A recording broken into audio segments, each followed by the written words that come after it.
भगवान श्री कृष्ण आगे बोले, हे प्रिय, जब गुणवती को राक्षस द्वारा अपने पति एवं पिता के मारे जाने का समाचार मिला तो वह विलाप करने लगी।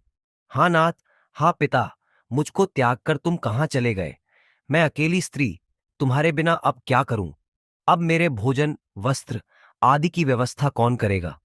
घर में प्रेम पूर्वक मेरा पालन पोषण कौन करेगा? मैं कुछ भी नहीं कर सकती।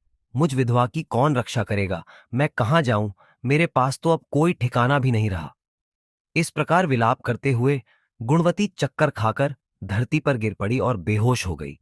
बहुत देर बाद जब उसे होश आया तो वह पहले की ही भांति करुण विलाप करते हुए शोक सागर में डूब गई।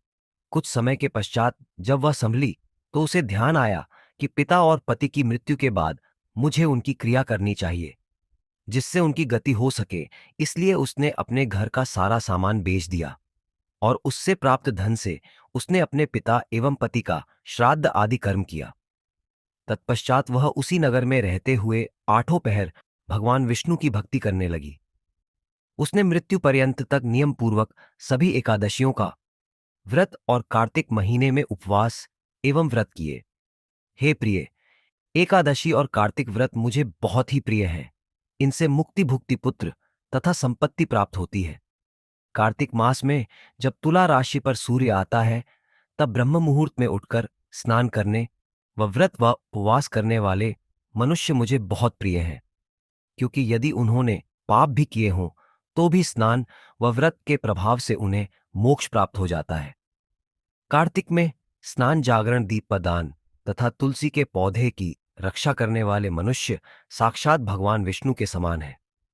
कार्तिक मास में मंदिर में झाड़ू लगाने वाले, स्वस्तिक बनाने वाले तथा भगवान विष्णु की पूजा करने वाले मनुष्य जन्म मरण के चक्कर से छुटकारा पा जाते हैं। यह सुनकर गुणवती भी प्रतिवर्ष श्रद्धापूर्वक कार्तिक का व्रत और भगवान विष्णु की पूजा करने लगी। हे प्रिय, क्या था उसी कारण तुम्हारी देह इतनी सुंदर है और तुम्हारे घर में साक्षात लक्ष्मी का वास है। चूंकि तुमने पूर्व जन्म में अपने सभी व्रतों का फल पति स्वरूप विष्णु को अर्पित किया था, उसी के प्रभाव से इस जन्म में तुम मेरी प्रिय पत्नी हुई हो। पूर्व जन्म में तुमने नियम पूर्वक जो कार्तिक मास का व्रत किया था, उसी के कारण मेरा और तुम्हारा कभी वियोग नहीं होगा। इस प्रकार कार्तिक मास में व्रत आदि करने वाले मनुष्य मुझे तुम्हारे समान प्रिय हैं। दूसरे जप तप यज्ञ दान आदि करने से प्राप्त फल कार्तिक मास में किए गए व्रत के फल से बहुत थोड़ा होता है, अर्थात कार्तिक मास के व्रतों का 16वां भाग भी नहीं होता है। इस प्रकार सत्यभामा भगवान श्री कृष्ण के मुख से अपने पूर्व जन्म के पुण्य का प्रभाव सुनकर बहुत प्रसन्न हुई।